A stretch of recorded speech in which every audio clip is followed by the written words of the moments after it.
I know that I have many tendencies that if I walk on, can turn me to an alien to God's government.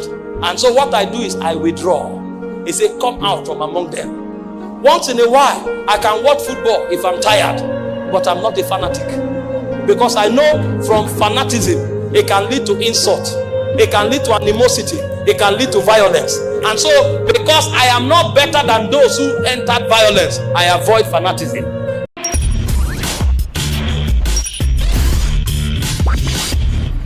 When a man's affection drifts away from God, there are 5 dimensions of lust that you will find in that man. The first is he will start loving knowledge and not life. That is the first sign of Babylon. The first sign of Babylon is pursuit for knowledge and not life. You know why? Because he wants to seek false relevance. It doesn't matter if God approves of him, but he just wants to be relevant among men. And what will make him relevant is knowledge. See, what God calls knowledge is actually not facts and information. It's life. He said, this is life eternal. John 17:3, that you may know him, the only true God. So God's definition of knowledge is actually life. And so any life, any knowledge that is only mental will puff up. And that pride becomes the reason why God will reject you. But when knowledge becomes about life, knows that affection is about God. There are many who listen to message because they want to hear something to preach. There are many who read the Bible because they want a new verse to preach. But when you find a man who loves God, he opens the scripture to find God. And so his pursuit is not knowledge. His pursuit is life. If you discover that your pursuit now is about knowing so many things and so much, and not necessarily about growing in intimacy with God, know that your affection has been compromised. Because God is not giving knowledge apart from himself. God is actually pouring forth himself. It is the issuing of God into you that becomes the light in your life. He said the life is the light of men. So knowledge is supposed to spiral out of life. And so any man who pursues life will have knowledge. But it's possible to pursue knowledge and be void of life. This is why people who don't have affection for God, they are just curious about everything. They are everywhere seeking relevance and not in God's presence. When a man is pursuing life, know that his affection is still pure. The second thing that happens to you if your love for God is compromised is you begin to love money. And all of these things are born out of the insufficiencies and the vacuums of the soul. Because you know that what completes you is no longer there. So you are looking for something else to complete you. And so you know that money has purchasing power. And so you want to have a lot of money in order to buy a lot of things to satisfy the vacuum of your soul. And so the Bible said in 1 Timothy chapter 6 verse 10, it said the love of money is the root of all evil. And men whose affection have been compromised, they spend all their life pursuing money. They can work 3 shifts in a day in order to have money, but they cannot stay in God's presence for 30 minutes. And what I'm saying here may not make sense to you. Go to Europe. You'll be shocked. Many people left this country that they are going to start church or they are going to work in church. After 6 months, they didn't see them in church again. And there are many pastors who started church, but they discovered it's on Sunday morning that sales are higher. So they closed church down and started selling food stuff. So you come to England, you'll see Nigerian food product. Most of them were pastors. They went to England as missionaries, but now they sell Orokpo on Sunday morning. Because every Nigerian is driving 3 hours to buy one Orokpo to add to his soup. So the guy substitutes Jesus Christ for Orokpo. And you now see the agenda of God dying, because men choose money over God. The third thing that happens to your affection, if it is compromised, is that you become a lover of pleasure. 2 Timothy chapter 3 verse 4, when it was giving us the signs of the end time, it said men shall be lovers of pleasure. Lovers of pleasure. They can sit in the football studio from morning to evening. There's nothing wrong in watching football. There's nothing wrong in supporting a club. Once in a while you watch it, it helps you to relax. Nothing wrong. But if you will spend all your life, you watch football, you finish watching, you argue football, and you talk football as if football has become the gospel, then something has gone wrong. Pleasure. You'll find them, they say there's a new theater in town. Every Wednesday, they are there to watch a movie.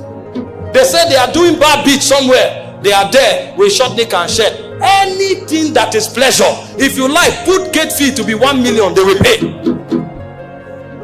They say comedians are coming this week. They are there on VIP table.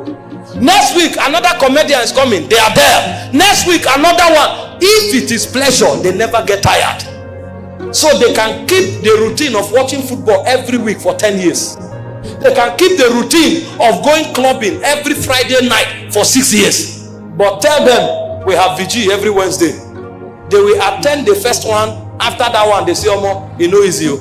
Something has happened to their energy. Energy has been depleted. If it is God, they are weak and weary. But if it is something that stirs their emotion, they will be there. If he finishes, they are angry. Why did this thing finish so soon? When it has to do with pleasure, it becomes so soon. But when it is God, why is it taking so long? Know that something is wrong with the affection. The affection has been compromised. And if the devil gets the gate of your love, he can make you a slave through lust. That's why God never finds many men. Number 4, when people's affections are compromised, they become lovers of self. 1 Timothy 3 verse 2, self. The guy can afford to be in the gym for 4 hours, 5 hours. He needs a big chest. He finishes from the gym in the evening in his bedroom, 30 press up. He will do press up. He will carry rope and skit. He will all kinds of shape. You know, there's nothing wrong with gymming. There's nothing even wrong in having a good look. Don't get me wrong. It is healthy. There are those who gym for health. There are those who gym to appear good. All of that is wonderful. But if gymming takes the time of prayer, and if you spend more time to gym than to read the word of God or pray, something is wrong. It means you are a lover of self. A lady can sit down every 2 weeks for 7 hours to make million braids. That they call it million braids. Are you not afraid? She can sit down for 3 days and make her hair, lose it in 7 days, make another one. She will never complain that she's tired sitting, so long as they are making her hair. And again, there's nothing wrong in looking beautiful by making your hair. But the question is, how many hours can you sit in God's presence? How many hours? If it has to improve your look, you can spend a whole week there, no problem. But if it has to improve your spirit, you become tired. The Bible said bodily exercise profits. It's not against it, but it says it profits little. Because compared to God's operation, that is little. No matter what you derive from it, be it health, be it fitness, be it good look, it said all of that is little. It said, but godliness, it profited much, both in this life and in the life that is to come. And so while you are building yourself in the physical, make sure you don't spend more resources, more time, and more energy to build your physical self than your spiritual self. Because if you spend more time, more energy, and more resources to build your physical self, it means you are a lover of self. Number 5 are those who love the world. He said, love not the world, neither the things that are in the world. He said, they that love the world, the love of God is not in them. 1 John 2:15-16. In James chapter 4 verse 4, he said, you adulterers and adulteresses. He said, know yet not that friendship with the world is enmity with God. He said, he that loveth the world is an enemy of God. And what is in the world? The lust of the eyes, the lust of the flesh, and the pride of life. He said, they that do these things, they will perish. He said, but him that loveth God, he said, he abideth forever. You want to be God's man, you must spend time to sanitize your emotion. This is why some of us who know that loving God means something to us, we don't see everything, we don't watch everything, we don't hear everything, because man is spontaneous. What you feed yourself with is what you become. I know that I have many tendencies that if I walk on can turn me to an alien to God's government. And so what I do is I withdraw. He said, come out from among them. Once in a while, I can watch football if I'm tired, but I'm not a fanatic. Because I know from fanaticism, it can lead to insult. It can lead to animosity.